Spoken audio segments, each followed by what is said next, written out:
Assalamualaikum warahmatullahi wabarakatuh. Perkenalkan, nama saya Melsi Luluha Putri, NIM 2010205017, Prodi Pendidikan Bahasa Inggris dari kelas PBI 1. Bayangkan apabila dengan suku, ras, dan kelompok yang banyak dan beraneka ragam, namun tidak memiliki bahasa nasional.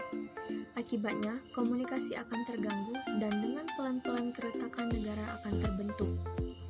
Dalam upaya untuk mengurangi pemakaian bahasa gaul sebagai alat komunikasi dalam masyarakat, diperlukan dua strategi yang dapat mengatasi masalah tersebut. Pertama, kepedulian pemerintah terhadap perkembangan bahasa Indonesia.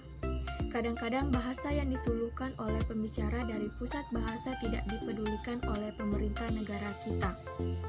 Oleh karena itu, terdapat kontroversi antara norma bahasa yang dikumandangkan oleh pusat bahasa dengan kenyataan di lapangan. Kiranya sifat eksklusivisme dalam penggunaan bahasa Indonesia sebaiknya dipertimbangkan kembali. Kepedulian pemerintah bukan saja kemudahan mendapatkan fasilitas, melainkan juga kepedulian dalam penggunaan bahasa Indonesia yang baik dan benar. Jika kepedulian pemerintah baik di pusat maupun di daerah dapat ditingkatkan, pembinaan dan pelestarian bahasa Indonesia dapat kita wujudkan.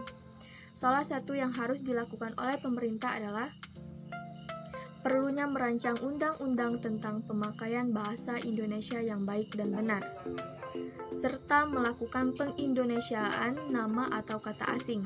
Yang kedua, kesadaran untuk diri sendiri menggunakan bahasa Indonesia yang baik dan benar.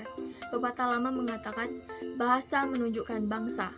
Maka, untuk mengetahui dan mewujudkan identitas bangsa, kita harus menjunjung tinggi bahasa nasional.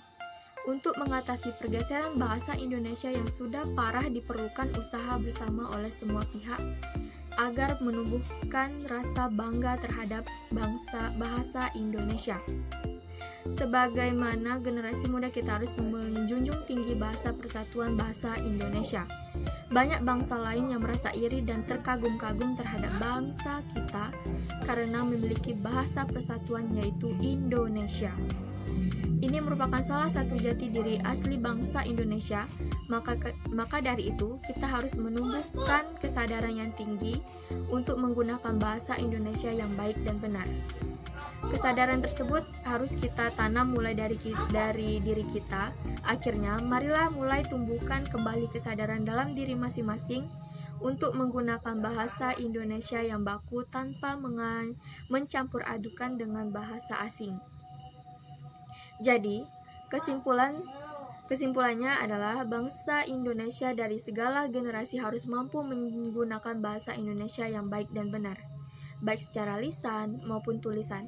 Hal ini sangat penting mengingat bahasa Indonesia merupakan bahasa nasional yang mempersatukan negeri ini. Terima kasih. Wassalamualaikum warahmatullahi wabarakatuh.